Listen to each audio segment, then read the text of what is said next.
모친 여권의 동업자 사진을 이게 무슨 얘기죠? 한 여성, 이 자산관리팀장, 한 회사의 자산관리팀장으로 일을 하다가 배임 혐의로 이제 쫓기게 됐습니다. 경찰이 이제 수사를 벌여서 이 체포를 하기 위해서 영장까지 받은 상황이었는데 이 여성이 자신의 동업자에게 도움을 청했습니다. 자신을 좀 도와달라고요. 그런데 이 동업자인 30대 남성이 이 여성을 도왔습니다. 렌트카도 빌려서 대신 운전도 해주고 이 호텔도 예약해주고 그리고 지인들과 연락을 주고받을 수 있도록 이런 식으로 도움을 줬는데 심지어는 자신의 어머니 명의로 이제 여권을 발급받았는데 여기에 그 여성 증명사진을 붙였습니다.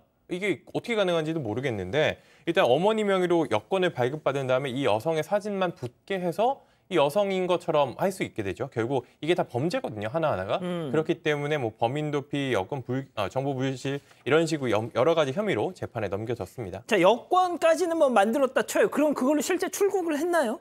했습니다. 오. 가능했어요. 오. 예, 2015년 5월 둘은 중국으로 출국하는 데 성공을 했고요. 여기서 더 신기한 게 3달간 또 중국에서 머물다가 국내로 입국한 뒤 11월에 같은 방식으로 또다시 홍콩으로 출국을 했습니다. 아니 승 의원님, 이렇게 여권을 남의 사진으로 하는 게 가능하면 위조 여권을 뭐하러 그렇게 어렵게 만들어요? 이거 진짜 사실 방송 준비하면서 되게 고민 많이 했어요. 이 이야기를 과연 해야 되느냐 말아야 되느냐 이 고민인데 첫 번째 대리 신청이 가능합니다. 쉽게 말하면 무슨 말인가 하면 제 어머니의 여권을 받기 위해서 제가 아들로서 대리 신청이 가능한 게 그게 우리 여권 신청 발급에 대리 신청이 가능하거든요. 그러면 우리 어머니라는 사진을 하나 붙일 거 아니에요. 사진 있고 그 사진으로 가져가고 만약에 어머니 주민등록증 사진이 있어도 여기부터 이제 제가 좀 고민되는 건데 반드시 그 외무부에서는 하셔야 됩니다. 사진을 같이 비교하면 몰라요. 이게 왜냐하면 이 사진과 그 어머니가 갖고 있는 사진이 20년, 30년 전의 사진일 거잖아요. 그러면 모를 수도 있고 그다음에 이게 신청하고 난 다음에 이 사진을 그러니까 저 외교부에서는 안에서 뭐 외교부에서는 신청을 받아서 아마 그 법무부에서 출입국 관리 쪽에서 할 것 같은데 그럼 사진을 대조할 때 사실 아리까리는 잘 모를 수가 있잖아요. 아리송할 때. 예, 아리송할 때 그러면 그게 나올 수 있는 거잖아요.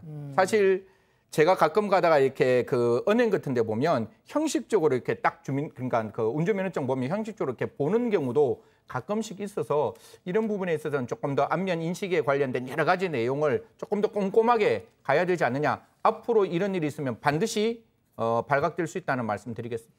아니 그러면 이런 사람한테 어떤 혐의를 적용해야 됩니까? 참 이거는 일단 범죄 혐의 먼저 말씀드리면 이 동업자가 지금 배임 범죄를 저지르고 체포영장까지 발부됐는데 도망 다니게 해줬죠. 그러니까 일단 뭐 당연히 범인 도피죄는 해당이 될 거고요.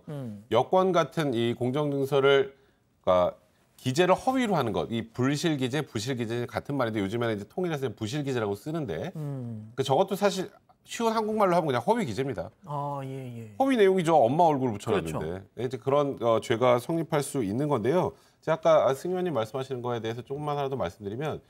이게 그냥 단순히 동업자가 배임 범죄 저지르고 출국할 수 있게 도와줬다까지는 모르겠는데 테러리스트는 어떻게 해요? 그렇죠. 이거는 이렇게 간단하게 그냥 어머니 사진이면 차이가 많이 날 텐데 이제 그런 걸 너무 허술하게 해줬다는 게 오히려 저는 또 개인적으로 문제가 아닌가. 일단 물론 이 남성의 범죄는 처벌받아 마땅하지만 이게 가능하다는 게 사실 더 문제가 아닌가 하는 개인적인 생각도 좀 듭니다.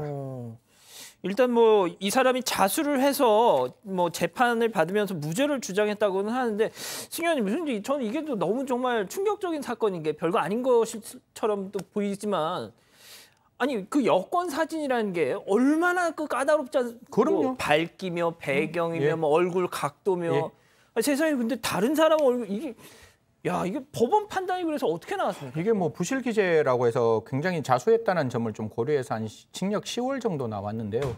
제가 봤을 때는 이 부분에 대해서는 행위 당사자, 아까 변호사님 말씀 주신 대로 행위 당사자를 처벌하는 건 논외로 치고 여기에 과연 어디에 이런 블랙홀이 있었는지 이게 어떤 점에서 이러한 어떤 여권 발급이 가능했는지를 꼼꼼하게 찾아야 되는 거예요. 저도 여기서 뭐 관계자들을 뭐 징계하자 이런 논의가 아니라 분명히 테러리스트고 이 여권이 제3자에게 제3국에서 이용될 것을 대비한다면 분명히 여기에 왜 이런 일이 발생했는지에 대해서는 정말 제대로 된 확인이 필요하다라는 말씀까지 드리겠습니다. 알겠습니다. 자, 오늘 법 이렇게 마무리하죠.